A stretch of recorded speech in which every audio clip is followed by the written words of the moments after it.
Hey team, welcome.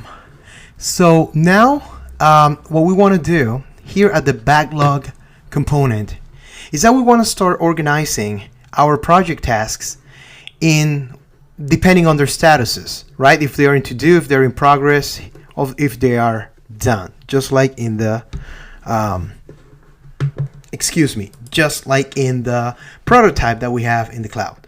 All right, so for this, what we're going to do is that we're going to actually take a look at what we can get out of this element right here, out of this const right here. We're going to see what we can take out of this, and then see how we can reach to see the status, okay, the status attribute. And then based on the status, what we're going to do is that we're going to group the tasks in each one of the columns. I want to give you a hint. And I know a lot of you are already thinking about this. How come each one of the columns are not a specific, say, component? Yes, that should be the case, or that would be a good way to go. I am not going to do that right now.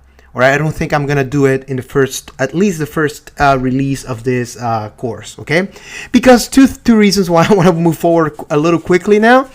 And also, I want you guys to really challenge yourself and apply what you have learned. Now, I do promise, though, that at some point, I am going to add more and more lectures once I'm completely done with this first iteration of it. And perhaps I might improve a few things here and there, because I do want this course to be a living course. I don't want to just drop it and leave it alone.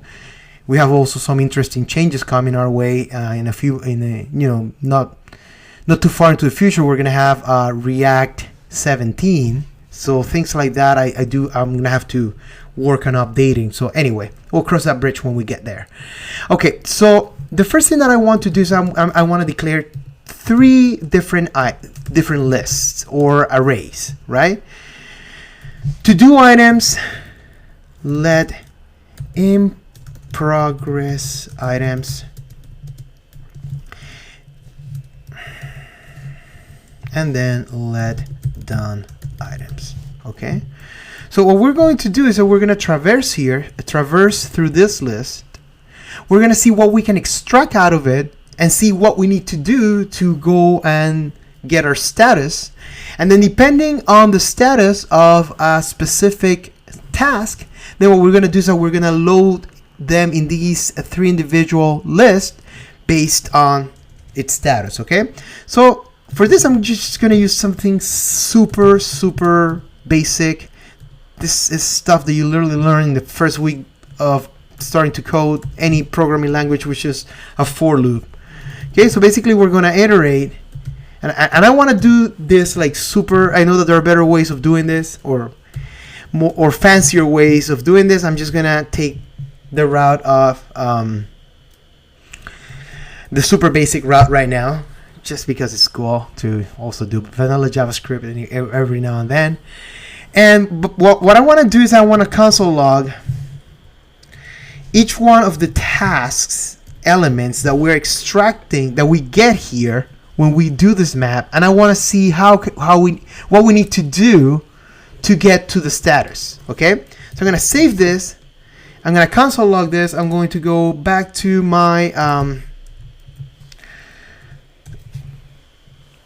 app. I'm going to open the console, and this is exactly what we are printing right now, which is each one of the elements that we have here. I'm going to open the last one, and I want to just find where is our status attribute in all this, right? Because right now this is like the Java, this is a React element, right? The project item, and it has a bunch of stuff in it. So I think we need to go here to props, because I see the project task here. So basically it's going to be task.props.project_task.status. All right, so I'm just going to put this on my secondary monitor so I don't lose track of this. And basically, if I'm correct, I should be able to say this: if task at that specific point dot props, let me see again, dot project task dot status, if this one is equal to do, then what we want to do is actually push those tasks into the to-do items, for instance, right? So basically the syntax is going to be to-do items dot push, and then this task here. All right, so again, tasks. Okay, perfect. So again, where are you getting this from, Carlos? Like, we're confused. Let me console log this so you guys see it. Oh, come on. I was just trying to use the shortcut here, this one here, see? And then task I, right? Which is that element at that specific position. And again, look at this, the tasks, like the individual item. Right now we have 3 here, so it'll be this. Then props project task status. So again, props project task status. That's where I'm getting that from. Okay, so basically what I'm doing here is that if it's in to do, then we're gonna put in this list. Now let's look at what our database has to say. Actually, we don't even need to go to our database because we can trust our state. So if we come to our state, and we come to our project task list, then we know that this one is done, this one is in to do, and this one is in to do as well. So that means that we should not see 3 elements here anymore. We should see only 2 because only 2 are in to do. So what I'm going to do is I'm going to replace this with to do items. And if I save this, then perfect. We only get 2. And that one that's done is not there anymore. So all we need to do now is literally keep on doing this for the other elements, for the other tasks. And it's going to be pretty much the same thing. Actually, I'm just going to copy and paste this and carefully and diligently make the changes that we need. Okay, so in progress, how are we storing anything that's in progress? Let's look at our project task. Let's look at this, and if it's in progress, it's going to be underscore in progress, in underscore progress. Let's make sure that this makes sense, because this could be a bug that might be, you know, a little annoying to track. And then this is going to be in progress items. Okay, just as if it's in progress, then we're going to come down here and we're going to get rid of all of this here and then just put in progress items. And then same thing with done items, and then we're going to literally extend this algorithm to things that are done as well, right? And how we're sorting it, well, we already took a look at it, but let's do it again. It's just done, all caps, all right? And done items. Perfect. All right, so that looks good. And let's look at our board now. And now things are starting to look a lot better. Now we don't have anything in progress. Why don't we create a project task that's already in progress? In progress. And all we need is the status in progress. And there you have it. Perfect. And of course, when we start updating stuff, we're also going to take care of that as well. Cool. So this is looking good. Now, the other thing that we want to do to replicate our prototype is that we want this color coded, right? If it's priority 1, which is high priority, I want this red. If it's priority 2, which is medium priority, actually I'm going to create a medium one just so that we can see that change right away. Medium medium priority, medium, and I'm going to put in progress too. And if we say medium priority, it should be yellow, and then this one I'm just going to give it the info color of Bootstrap. Just, you know, I think that makes sense. So this we're gonna do in the project task component, and it's also going to be a little algorithm or a little conditional here. Okay, so under the project task props, I want to first create two let variables here. One's going to be called priority string, and the other one is going to be called priority class. Okay, and then what we're going to do again is an if else statement here. So if the project task that we're extracting from our prop, if our project task dot priority is equal to 1, which is high priority, then we're going to set the priority class to the following, which is a bootstrap class. So it's going to be BG danger and text light.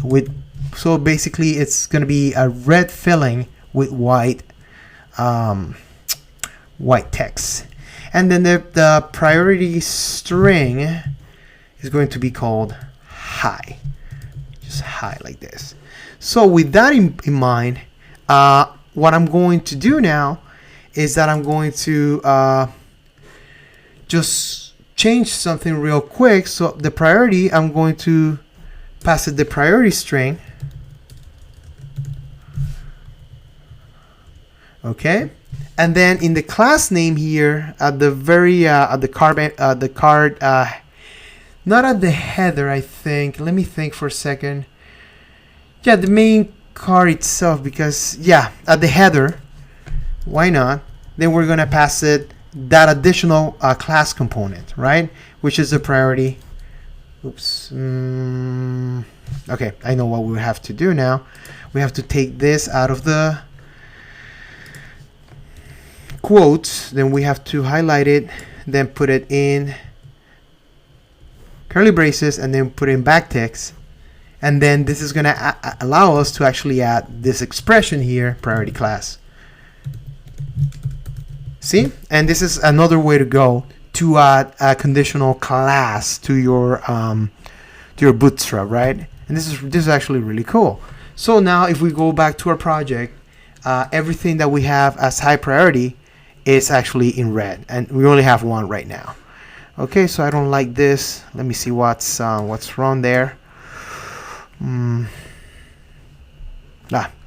just have to take this away.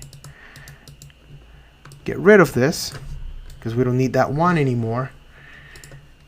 And maybe perhaps, let me see, just a little space here, I guess. Let me see if that looks better. Yeah, actually that looks better. See? Good. And then all we need to do is literally do the same thing for the others. And I just like, let me see for medium, if it's 2, if it's medium priority, then we're gonna change this to warning. And again, this is all bootstrap classes. Then we're changing this to medium. And if I save that, perfect. Now our medium priority is medium. This is good. This is actually good, looking good. And then the last one is when it's low priority, which we already know what to do. You guys should be able to do this on your own right now. But again, here we go, right? So so basically it's if it's a 3, then I'm just gonna do the BG info class, and then I'm just gonna change the string to low. And again, this is basic as it gets JavaScript. And now everything looks nice, at least in my humble opinion. If you want to put other colors, hey, go for it. I want to encourage you to do it. You know, make this your own, right? So you can put it on your portfolio. So this is coming out really nice. All right, so I think we're done. We're pretty much done with the displaying. Then we have to update, delete, and then we have to manage when somebody tries to put a crappy project code here, because if you go to the dashboard, sometimes people think that they are they are super smart, because what happens is that a user is going to know that this one is refactored, So he can come here and maybe he's like, oh, I want to see my React project without having to navigate. And you know, oh, I wanted to see test 1 again. Okay, looks good. But what if they make a mistake? And what happens there? Then the user is going to be confused. So this is why we need to tell the user what went wrong. Okay, but for now, again, I think the next thing we're going to do is view update, and then we're going to perhaps write a little algorithm to handle those cases when the user wants to manually input a route, which in apps like this, it happens. Trust me, it happens. Thank you.